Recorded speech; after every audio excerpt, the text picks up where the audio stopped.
Shalom, saudara yang dikasihi Tuhan. Di dalam video kali ini saya ingin menyampaikan tentang sentralitas Yesus Kristus.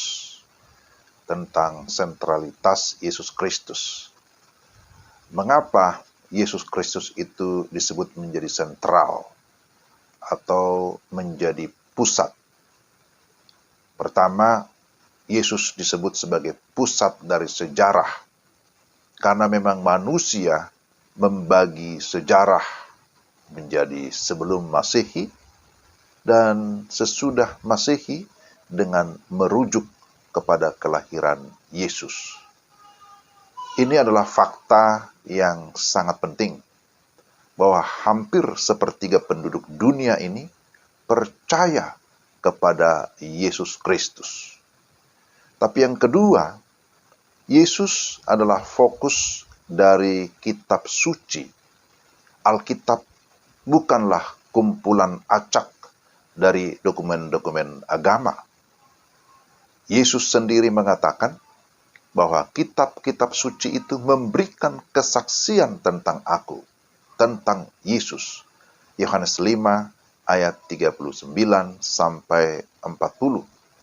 Jadi ini dapat kita simpulkan bahwa sesungguhnya Yesus itulah yang menjadi sentral di dalam seluruh kitab suci, perjanjian lama maupun perjanjian baru. Para cendekiawan Kristen selalu mengakuinya.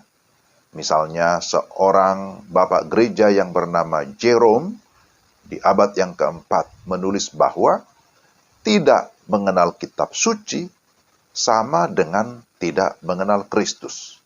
Bahkan sampai dengan abad yang ke-16, seorang yang bernama Erasmus ya, bukan Erastus, dia berkata bahwa Alkitab akan memberikan Kristus kepada Anda.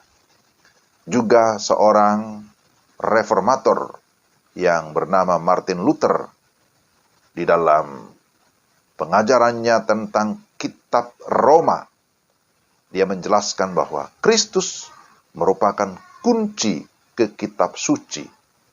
Penafsirannya terhadap Roma pasal 1 ayat 5, bahwa dia berkata bahwa segala sesuatu harus dipahami berkaitan dengan Kristus.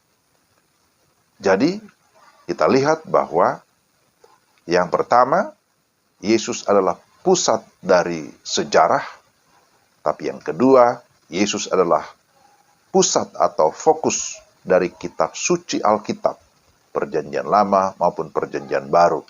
Dan yang ketiga, Yesus adalah inti dari misi.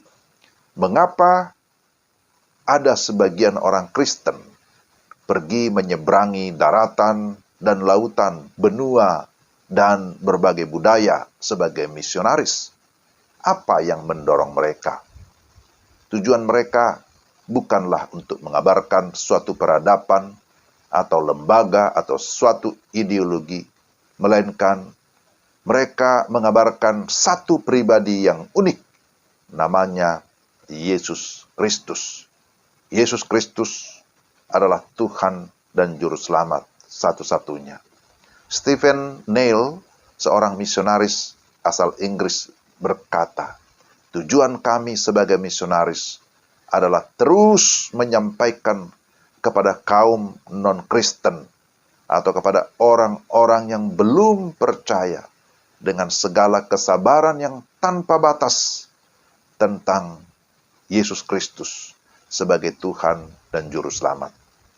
Jadi, jangan ragukan Yesus Kristus, tetapi percayalah dan terimalah Dia secara pribadi menjadi Tuhan dan Juru Selamatmu. Di dalam Yesus ada kepastian kehidupan yang kekal.